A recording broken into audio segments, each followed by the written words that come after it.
Bonjour monsieur. Je vais revenir sur la législation européenne, un règlement, j'ai cru comprendre que vous ne la connaissiez pas dans le détail, mais j'imagine que vous le connaissez quand même, ce règlement 715-2007, puisque c'est celui qui définit le cadre dans lequel tout le monde doit respecter les normes d'émission de polluants et dans le cas où il ne le respecterait pas, être sanctionné et contrôlé.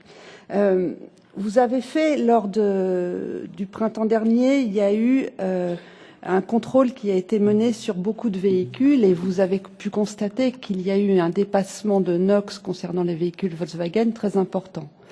Est-ce que, pour vous, ça ne déterminait pas qu'il y avait un indice d'éventuelle fraude ou pas?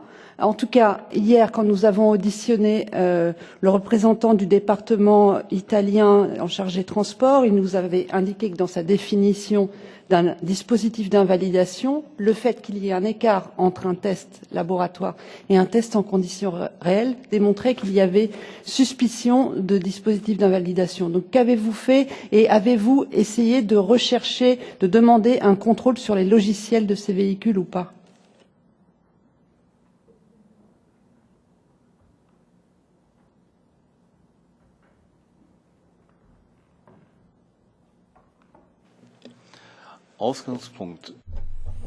Le point de départ de nos travaux, à partir de septembre 2015 jusqu'au printemps de cette année,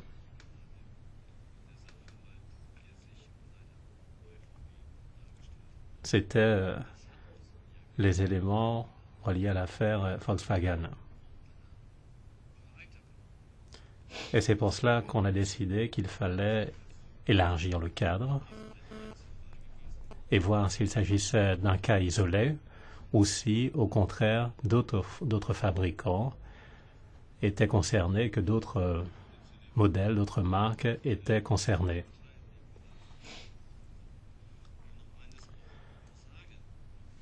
Nous avons un rapport sur cette question, un chapitre est consacré, mais je dirais ceci. On a effectué des mesures PEMS et on a vu que les valeurs étaient plus élevées, c'est vrai.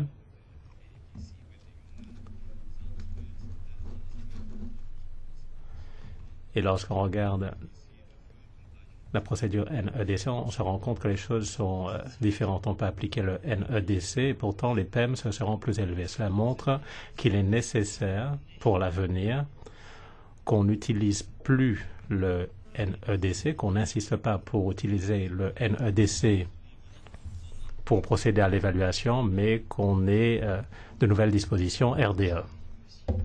Je comprends bien pour l'avenir, pour plus tard, etc. Sauf que vous avez fait ces contrôles 6 mois après le scandale Volkswagen aux États-Unis, et donc vous savez que les consommateurs européens attendent aussi de la part de tout le monde de respecter la législation européenne. Et en la matière, c'est vous qui avez cette charge en Allemagne, puisque vous êtes l'autorité d'homologation. Donc, n'avez-vous pas fait un contrôle ou une recherche ou une demande sur ces logiciels en question et d'une manière générale, même si je connais bien la réglementation NEDC d'aujourd'hui, nous préparons demain les tests en conditions réelles et nous avons une question de crise de confiance des consommateurs européens. Donc, ma question était par rapport à cela et par rapport à votre rôle et à la réglementation 715-2007 qui vous demande d'aller plus loin que de faire de la prospective sur le plus tard.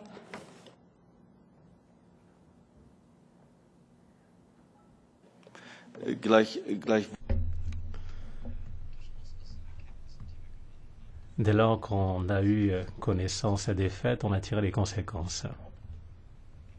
Aujourd'hui, chaque personne qui dépose une demande auprès du BKA doit absolument fournir le document correspondant au cahier des charges pour la réception par type et nous expliquer cette documentation, c'est-à-dire que faut qu'on nous explique le fonctionnement du moteur, la stratégie qui a été retenue, qu'on nous prouve qu'il n'y a pas utilisation de dispositif de déclenchement ou de débranchement illégal. Et il faut également nous présenter le logiciel de façon à ce qu'il y ait de la transparence et que nous puissions, dans les faits, pouvoir poser des questions subsidiaires. Par conséquent, Le BKA, que je sache, a réagi face aux événements avec une grande célérité depuis que cette affaire a éclaté à l'automne dernier. Et en conséquence, la procédure de réception par type a été renforcée. Pourquoi sur le facteur de conformité, alors que l'Allemagne demandait depuis longtemps les tests en conditions réelles, c'est l'un des pays qui a le plus poussé pour qu'on ait les tests en conditions réelles, pourquoi l'Allemagne a aussi souhaité que ce facteur de conformité ne soit pas de 1, tout simplement, mais soit plus important et qu'il y ait un délai dans son application? Pourquoi vouloir un test qui enfin permettra de retrouver la confiance des consommateurs et en même temps l'étendre dans le temps et dans son niveau de conformité?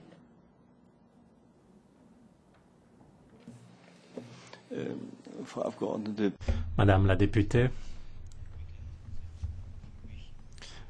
je vous demanderai de faire preuve de compréhension à mon égard. En tant que président du BKA, je suis appelé à m'exprimer sur des questions relatives à l'évolution de l'arsenal juridique, mais il y a un certain nombre de questions qui ne me concernent pas et donc je vous demande de faire preuve de compréhension.